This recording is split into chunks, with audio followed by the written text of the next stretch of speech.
Good morning. Today is Saturday, April 20th, and it is National Park Week.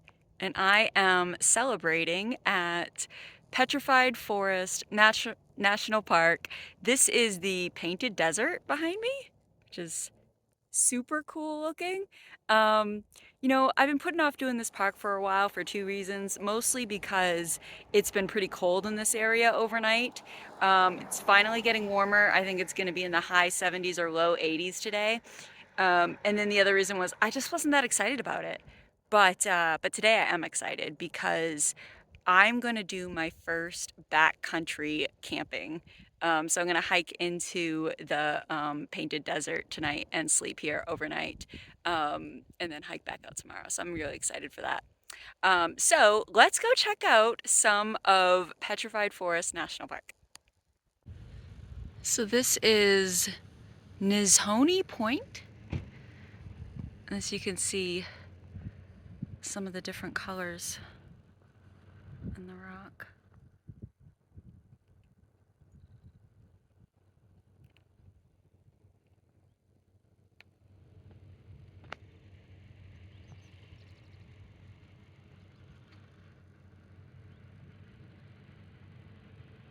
We are at Puerco Pueblo. Village on Puerco Pueblo is a prehistoric settlement built of shaped sandstone blocks by ancestral Pueblo people. It was inhabited between AD 1250 and 1380.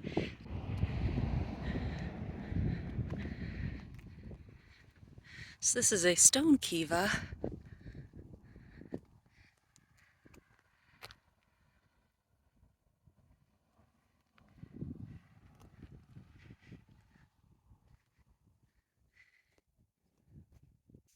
The structures above ground served as living quarters and storage rooms. There are also several subterranean rooms or kivas, such as the one behind you.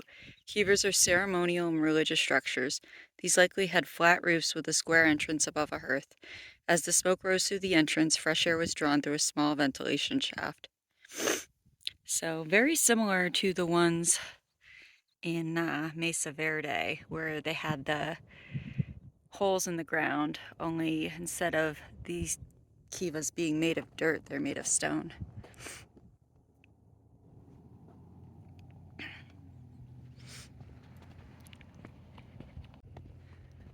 Some more of the sandstone foundations.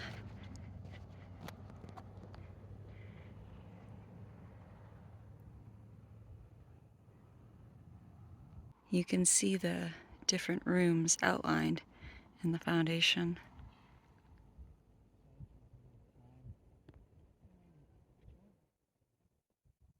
So here that we have some of the petroglyphs.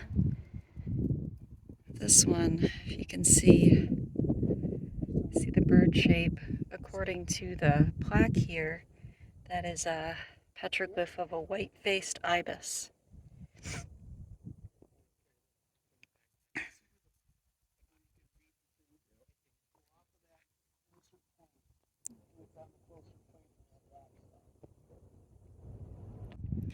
There are more petroglyphs down there.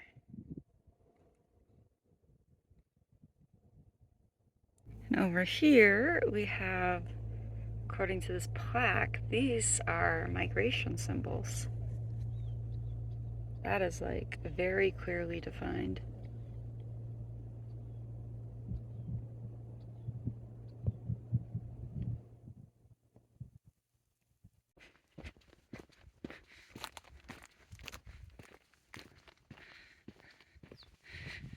I love the layers of rock here. It's like very, very thin layers. I'm still amazed how different the rocks look at every park I go to.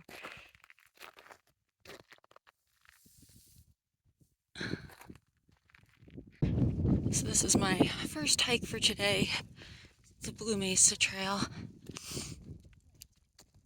This one is just a mile, but it's one of the most popular hikes because of the amazing scenery. Look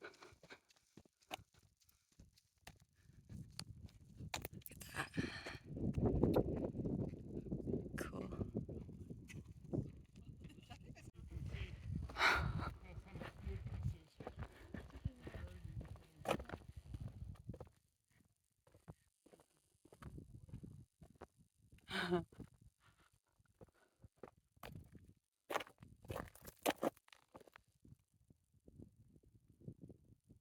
So cool.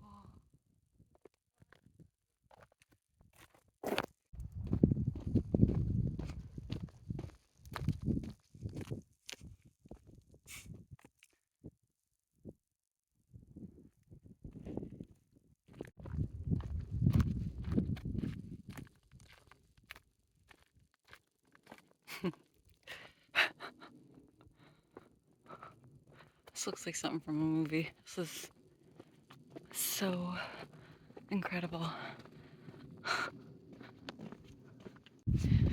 All this blue rock, and there's this just one gold boulder.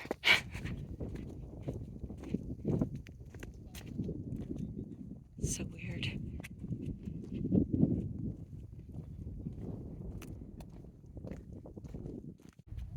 So the gold boulder is actually petrified wood.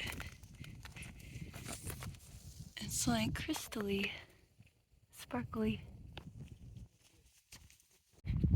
Starting to see a bit more of the petrified wood. It's kind of just randomly distributed throughout the area. Weird. I haven't seen any plaques on the wood yet, so I don't really know how it got here.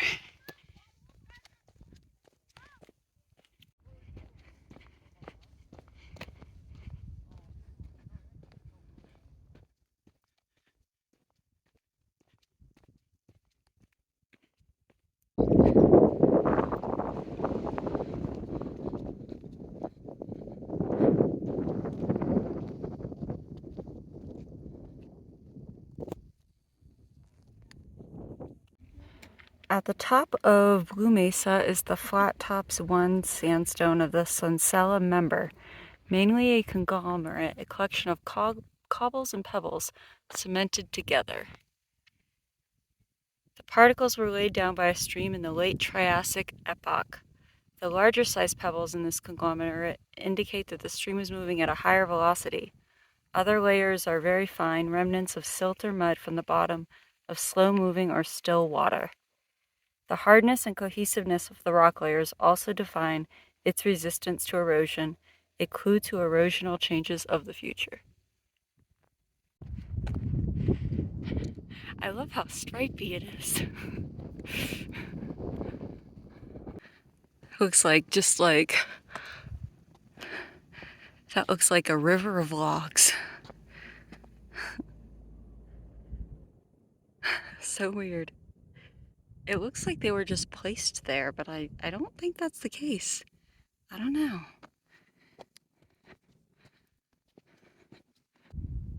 Mushroom-like pedestals supporting petrified wood pieces are products of water erosion. The softer material beneath the hard caps of petrified wood will eventually erode away, dropping the piece to the ground. It's so sparkly.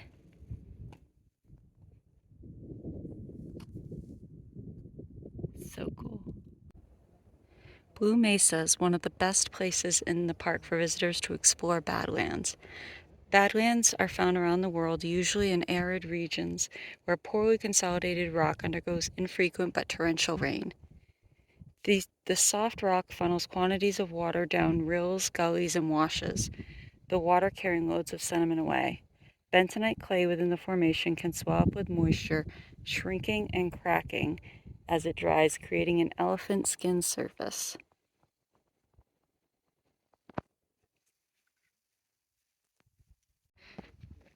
I can't believe that I wasn't excited to come here. This is one of the coolest places I've ever been. So unique. This is the Agate Bridge.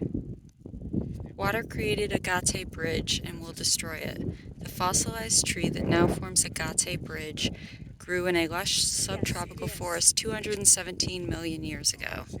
When this tree died, it washed into a river, and its quick burial by river sediments prevented decay.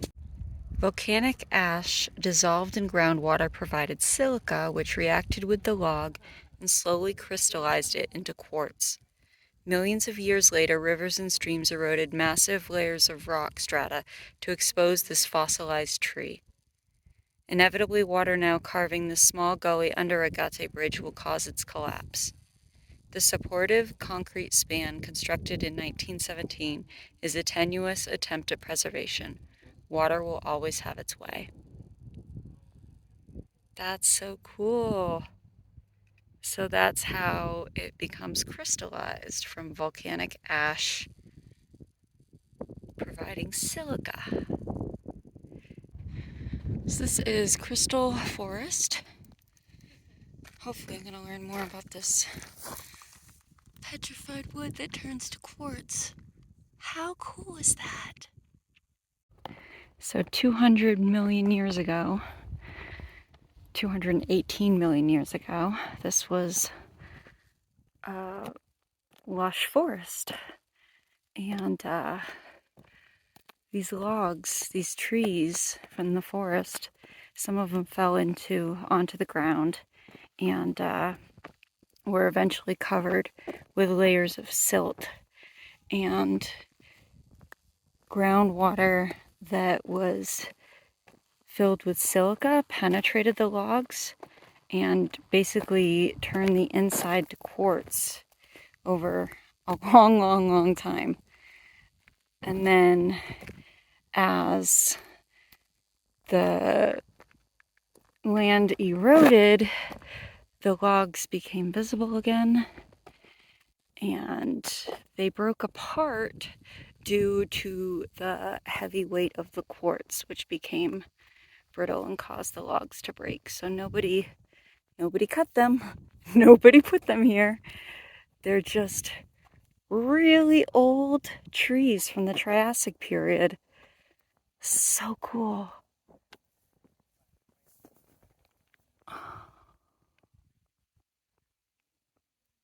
Nature is so incredible.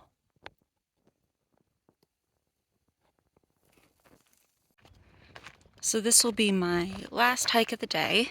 I'm doing the Onyx Bridge Trail and then hiking into the Petrified Forest Wilderness to camp. So this will be my first time doing any backpack camping. I'm pretty excited for it. I had to go and get a backcountry permit from the visitor center. Wow, look at this. So cool. There's my pack. It's pretty heavy. I probably brought more than I need, but I want to be prepared. I used to be a Girl Scout. The motto is be prepared. So I just wanted to have everything I could possibly need. So hopefully that works out. My mom was messaging me about all of the wildlife that I might encounter. Bobcats, coyotes, rattlesnakes. So let's be on the lookout for those. But yeah, I think it should be good. So what kind of scat do you think that is? It's fairly large.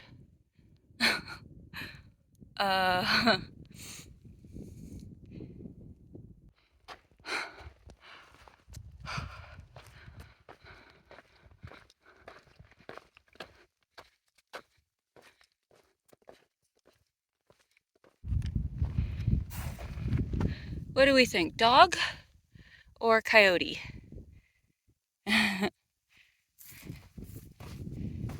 They look big for coyote, right? How big are coyote? Aren't they small?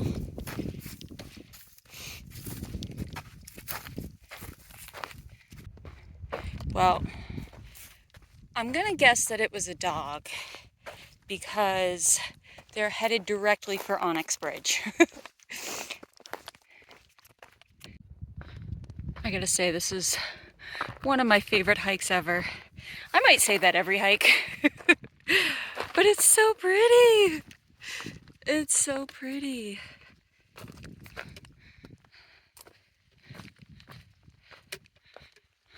Do I keep going? Check out these rocks. The color's not showing up right on video. They're like a pale pink white stripe.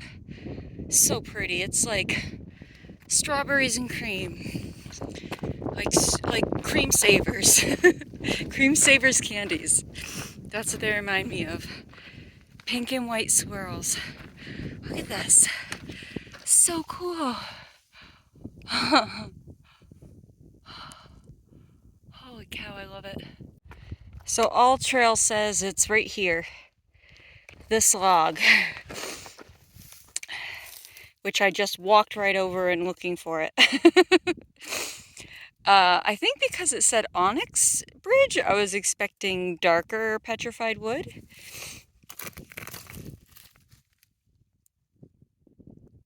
But this is it.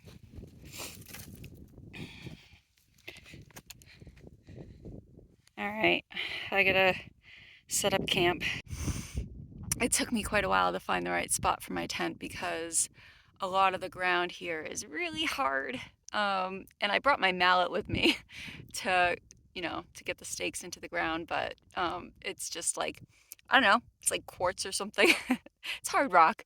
So, yeah, so it took me a little while, but I think it's mostly secure and the wind isn't too bad today. So, I don't think I'll blow away.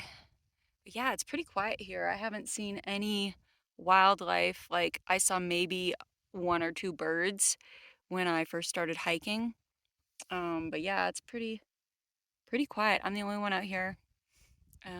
Yeah, I'm excited. This is so beautiful. I can't wait to wake up here. Good morning.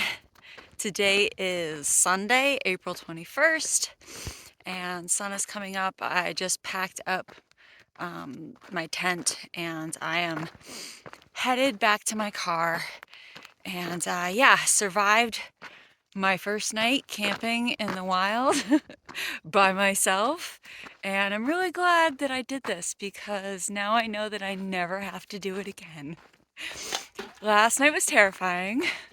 I barely slept. I think I slept from 10 p.m. to 11 p.m. and then heard animals outside my tent. I heard sniffing around my tent, and I was pretty concerned about coyotes because of those tracks I saw yesterday. So I yelled quite a bit and banged on my tent until whatever it was went away, and then just repeated that for the next, I don't know, 7, 8 hours. Did not sleep at all. So I'm pretty sure now that it was javelinas because this morning there were several of them around me. I didn't look out, it was dark, and I was afraid to open my tent, but there were, I heard several animals kind of all around the tent, and I banged and yelled, and then I heard grunting. And yeah, it sounded like pigs to me, so probably javelinas. Anyway, my battery's dying, and I need to navigate back to where I parked. So that is it for me for now. And yeah, very interesting visit to Petrified Forest National Park.